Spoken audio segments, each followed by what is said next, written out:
പശ്ചിമേഷ്യയിൽ യുദ്ധഭീതി വർദ്ധിപ്പിച്ചുകൊണ്ട് അമേരിക്കൻ വ്യോമസേനയുടെ അത്യാധുനിക നിരീക്ഷണ യുദ്ധവിമാനങ്ങൾ മേഖലയിൽ നിലയുറപ്പിക്കുന്നതായി റിപ്പോർട്ട്.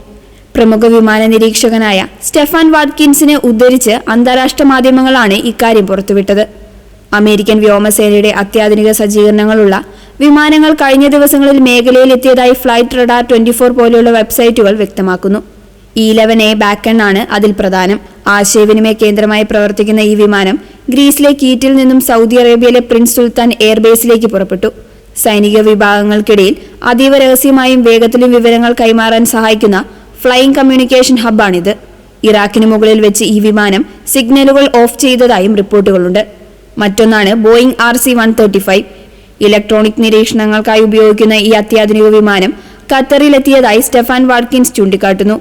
E-3G സെൻട്രിയാണ് മറ്റൊരു യുദ്ധവിമാനം. യുദ്ധനീക്കങ്ങൾ ഏകോപിപ്പിക്കാൻ ഉപയോഗിക്കുന്ന ഈ വിമാനത്തിന്റെ സാന്നിധ്യമാണ് ഏറ്റവും നിർണായകം. കഴിഞ്ഞ വർഷം ഇറാനിലെ ആണവ കേന്ദ്രങ്ങൾക്ക് നേരെ അമേരിക്ക നടത്തിയ മിഡ്നൈറ്റ് ഹാമർ എന്ന ആക്രമണത്തിന് തൊട്ടുമുൻപാണ് ഈ വിമാനങ്ങൾ മേഖലയിൽ പ്രത്യക്ഷപ്പെട്ടത്. ഏറ്റവും സങ്കീർണമായ ജോലികൾ ചെയ്യുന്ന യുദ്ധവിമാനങ്ങൾ അവസാന നിമിഷം മാത്രമാണ് മേഖലയിലേക്ക് എത്താറുള്ളതെന്ന് വാട്കിൻസ് നിരീക്ഷിക്കുന്നു. 2 ആഴ്ച മുൻപ് ഇവ ഇവിടെ എത്തിയിരുന്നുവെങ്കിൽ വെറുതെ ഇരിക്കേണ്ടി വരുമായിരുന്നു.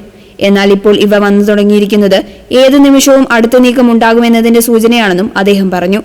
E-3G സെൻട്രി വിമാനങ്ങൾ കൂടി എത്തുന്നതോടെ കഴിഞ്ഞ വർഷത്തെ മിഡ്നൈറ്റ് ഹാമർ എന്ന ആക്രമണത്തിന് സമാനമായ രീതിയിൽ അമേരിക്കൻ നീക്കം പൂർത്തിയാകുമെന്നും ഇതൊരു വലിയ സൈനിക നീക്കം ഉടൻ ഉണ്ടാകുമെന്നതിന്റെ സൂചനയാണെന്നും വിദഗ്ധർ വിലയിരുത്തുന്നു.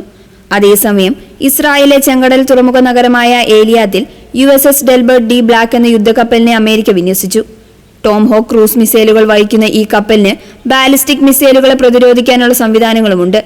ഇസ്രായേലിനെതിരെ ഇറാൻ ആക്രമണം നടത്തുകയാണെങ്കിൽ പ്രതിരോധിക്കുക എന്നതുകൂടി ഉദ്ദേശിച്ചാണ് കപ്പലിനെ വിന്യസിച്ചതെന്നാണ് വിലയിരുത്തൽ. പ്രസിഡന്റ് ഡൊണാൾഡ് ട്രംപ് സൈനിക നടപടി ഒഴിവാക്കാൻ ആഗ്രഹിക്കുന്നുവെന്നും ചർച്ചകൾക്ക് തയ്യാറാണെന്നും സൂചന നൽകിയിട്ടുണ്ടെങ്കിലും മേഖലയിലെ സാഹചര്യം ഇപ്പോഴും അതീവ സങ്കീർണമായി തുടരുകയാണ്.